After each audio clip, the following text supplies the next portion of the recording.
श्री स्वामी समर्थ। तुम्हा सगळ्यांच्या आपल्या स्वामी सूत्र चॅनलवर मनापासून स्वागत।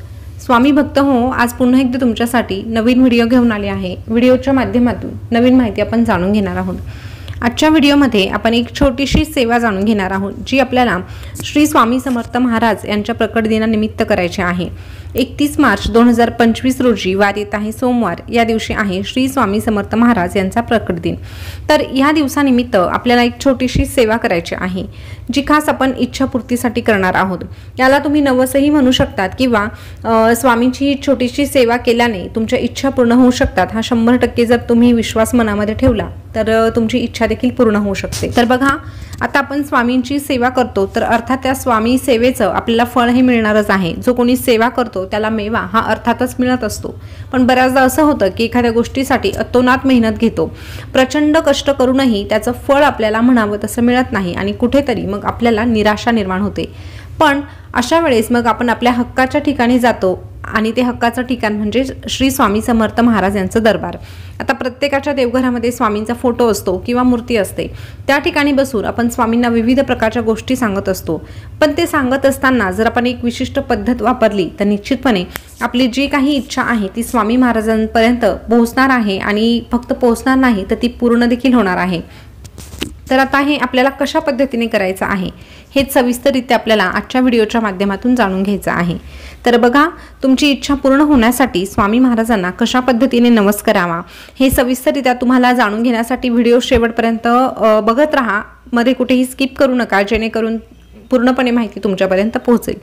तर बघा, हे करण्यासाठी तुम्ही कुठलाही वार निवडू शकतात किंवा श्री स्वामी समर्थ महाराजांचा प्रकट दिन जवळ येत आहे त्या दिवशी जरी तुम्ही हे केलं तरीही चालणार आहे, किंवा आजपासून जेव्हा तुम्हाला शक्य होणार आहे त्या दिवशी जरी केलं, गुरुवारचा दिवस बघून केलं तरीही चालणार आहे। पण त्यासाठी तुम्हाला काय लागणार आहे तर एक श्रीफळ लागणार आहे। बघा, श्री स्वामी समर्थ महाराजांच्या मंदिरात जाण्यापूर्वी आपल्याला एक श्रीफळ घ्यायचं आहे, एखादी छोटीशी खडी साखरेची पुडी घ्यायची आहे। ह्या दोन गोष्टी तर आपल्याला लागणारच आहे। या व्यतिरिक्त तुम्हाला जे काही घ्यायचं आहे, फुलं फळं जे काही तुम्हाला घ्यायचं आहे इच्छेनुसार ते तुम्ही नक्कीच घेऊ शकतात। पण श्रीफळ आणि खडी साखर या दोन गोष्टी आपल्याला घ्यायच्याच आहे। आता हे श्रीफळ आणि ही खडी साखरेची पुडी जी आपण प्रसाद म्हणून घेतलेली आहे ती घेऊन आपल्याला स्वामी महाराजांच्या केंद्रामध्ये, मठामध्ये, मंदिरामध्ये जायचं आहे। तुमच्या घराजवळ कुठे केंद्र मठ असेल तर त्या ठिकाणी तुम्ही जाऊ शकतात। पण अगदीच खूप दूरवर आहे किंवा तुमच्या गावामध्ये केंद्रच नाही तर मग तुम्ही हे जे काही सांगणार आहे ते घरी करू शकतात। पण घरचा पर्याय हा दुसरा आहे। जर तुमच्या गावात मंदिर आहे, थोडंसं लांब आहे, पण तुम्ही त्या ठिकाणी जाऊन करू शकत असाल तर नक्कीच तुम्हाला मंदिरातच जाऊन करायचं आहे। पण अगदीच पर्याय नसेल तर मग घरी करा। आता त्या ठिकाणी गेल्यानंतर सगळ्यात अगोदर आपण जेव्हा स्वामींच्या मठात मंदिरात जातो तेव्हा बाहेर औदुंबर वृक्ष असतं। त्या औदुंबर वृक्षाजवळ आपल्याला 11 प्रदक्षिणा घालायच्या आहे। त्या ठिकाणी देखील तुम्हाला तुमची इच्छा सांगायची आहे। हे जे श्रीफळ आपण घेतलेलं आहे ते तुम्ही पिशवीत घेऊन गेला असाल तर ते बाहेर काढून घ्यायचं आहे, आपल्या हातामध्ये ते पकडायचं आहे आणि अशा प्रकारे हे नारळ हातात घेऊन त्या औदुंबराला प्रदक्षिणा घालायच्या आहे। प्रदक्षिणा घालताना श्री स्वामी समर्थ हा मंत्र सतत चालू ठेवायचा आहे आणि डोळ्यासमोर असा भाव निर्माण करायचा की तुमची जी काही इच्छा आहे ती पूर्ण झालेली आहे।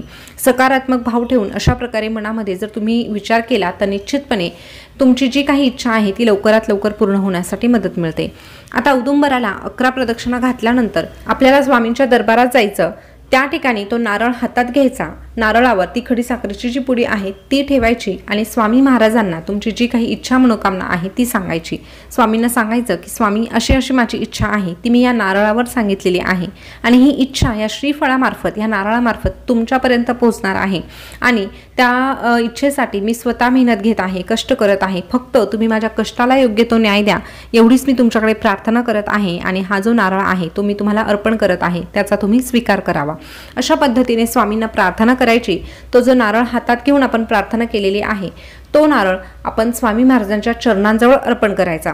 आता अगदीच तुम्हाला स्वामी महाराजांच्या चरणांजवळ अर्पण करायला जमलं नाही तर तुम्ही बाहेर बघा, बऱ्याच केंद्रांमध्ये बाहेर बास्केट वगैरे ठेवलेले असतात, त्या ठिकाणी आपण नारळ ठेवत असतो। तर डायरेक्ट त्या बास्केटमध्ये तुम्ही टाकलं तरीही चालणार आहे। पण अशा प्रकारे मनोभावे, विश्वासाने तुम्हाला हे छोटंसं काम करायचं आहे। आता हे नारळ अर्पण करून झाल्यानंतर लगेचच माघारी परतायचं नाही, तर त्या दरबारामध्ये थोडा वेळ का होईना आपल्याला बसायचं आहे। असंही इतर वेळ जेव्हा आपण केंद्रात मठात जातो, कुठल्याही मंदिरात जातो, तेव्हा त्या ठिकाणी कधीही उभ्याने दर्शन घेऊ नये, तर त्या ठिकाणी 2 मिनिट का होईना आपल्याला बसायचं असतं आणि थोडंसं नामस्मरण करायचं असतं। तर तशाच पद्धतीने त्या ठिकाणी बसून तुम्ही नामस्मरण करायचं आहे। स्वामींना सांगायचं आहे की स्वामी, मी अशा प्रकारे माझ्या इच्छापूर्तीसाठी हा नारळ तुम्हाला या ठिकाणी अर्पण केलेला आहे आणि आजपासून मी तुमची होता होईल तितकी सेवा करण्याचा प्रयत्न करणार आहे। मग ती सेवा तुम्ही कुठलीही निवडू शकतात। तुम्ही नामस्मरणाची निवडू शकतात, 11 माळा जप आहे, 1 माळ जप आहे किंवा श्री स्वामी समर्थ सारामृत आहे, ते तुम्ही दररोज 3 अध्याय किंवा दररोज 1 अध्याय वाचणार आहे, अशा पद्धतीने त्या ठिकाणी सांगायचं आहे आणि सेवेला सुरुवात करायची। या व्यतिरिक्त जी तुम्हाला सेवा करणं शक्य होणार आहे, मग त्यामध्ये विविध प्रकारच्या सेवा आहेत। तारक मंत्राचे आहे, गुरुचरित्र आहे, गुरुचरित्रातील एखादा जो अध्याय आहे तुमच्या समस्येशी संबंधित, तो अध्याय मी रोज वाचणार आहे असं त्या ठिकाणी सांगायचं आणि अशा प्रकारे सेवेला त्याच दिवसापासून सुरुवात करायची आहे। बघा, सेवेला आपल्या घरी आल्यानंतर सुरुवात करायची आणि दररोज नित्य नियमाने ती सेवा करायची। सकाळी अंघोळ झाल्यावर सगळ्यात अगोदर आपलं ते काम करून घ्यायचं। सेवेचं काम झाल्याशिवाय आपण दुसऱ्या कामांकडे वळायचं नाही। अर्थात सेवा म्हणजे काही काम नाही, पण तरीही आपल्या मागे दिवसभरामध्ये भरपूर व्याप असतो, त्यामुळे सकाळी सकाळी आपली सेवा करून घ्यायची आणि त्यानंतर आपल्याला पुढच्या कामाला लागायचं आहे। अशा प्रकारे तुम्ही दिवसाची दररोज सुरुवात केली तर तुमची जी इच्छा आहे ती लवकरात लवकर पूर्ण होण्यासाठी मदत मिळणार आहे। आता हे किती दिवस करायचं, तर तुम्ही सातत्याने जोपर्यंत तुमची इच्छा पूर्ण होत नाही तोपर्यंत तुम्हाला दररोज करायचं आहे। यासाठी तुम्हाला संकल्प वगैरे घेण्याची गरज नाही, पण जर तुम्ही ठराविक काळासाठी ही सेवा करणार आहात, जसं की 3 महिने करणार आहात, 21 दिवस करणार आहात, 11 दिवस, 51 दिवस करणार आहात, तर मग त्या दिवसांसाठी तुम्हाला संकल्प घ्यावा लागेल।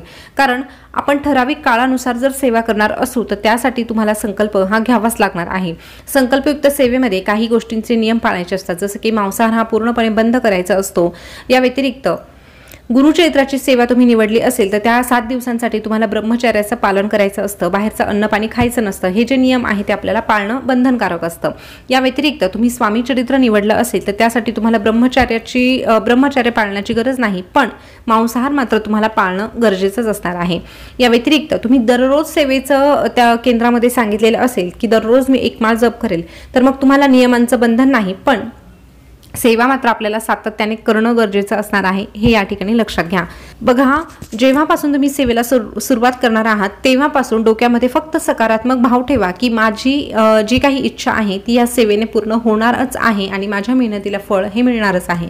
जेव्हा तुम्ही 100% विश्वास ठेवतात तेव्हाच खऱ्या अर्थाने काही गोष्टी सत्यात उतरत असतात। त्यामुळे स्वामी महाराजांना प्रकट दिनानिमित्त अशा प्रकारचा नवस करून बघा। आता हे झालं केंद्रातलं। तुम्हाला जर गावात केंद्र नसेल आणि घरीच अशा प्रकारचं नारळ अर्पण करायचं असेल तर तुम्ही अशाच पद्धतीने आपल्या देवघरामध्ये जो फोटो आहे, मूर्ती आहे, त्यासमोर हे नारळ ठेवायचं आहे। पण हा जो नारळ आहे तो एका पिशवीमध्ये तुम्हाला बाजूला ठेवून द्यायचा आहे आणि जितक्या लवकर शक्य होणार आहे तितक्या लवकर तुमच्या जवळच्या आसपास केंद्रामध्ये मठामध्ये जाऊन हे नारळ त्या ठिकाणी अर्पण करायचं आहे। जर तुमच्या गावात केंद्र नसेल स्वामींचं तर हेच नारळ तुम्ही दत्त महाराजांच्या मंदिरात ठेवलं तरीही चालणार आहे। दत्त महाराजांचं मंदिर असेल तर त्या ठिकाणी ठेवून द्या, घरी करण्याची मग गरज नाही। तर बघा, अशा पद्धतीने श्री स्वामी समर्थ महाराजांना अशा पद्धतीचे एक नारळ अर्पण करून इच्छापूर्तीसाठी नक्कीच तुम्हाला मार्ग सापडू शकतो। तर स्वामी भक्त हो, आजची माहिती तुम्हाला कशी वाटली कमेंट करून नक्की सांगा। याविषयी तुम्हाला शंका वाटत असेल तर कमेंट करून विचारा। पुन्हा भेटूया नवीन व्हिडिओ सोबत नवीन माहिती घेऊन। तोपर्यंत बोलत रहा श्री स्वामी समर्थ, जय जय स्वामी समर्थ। धन्यवाद।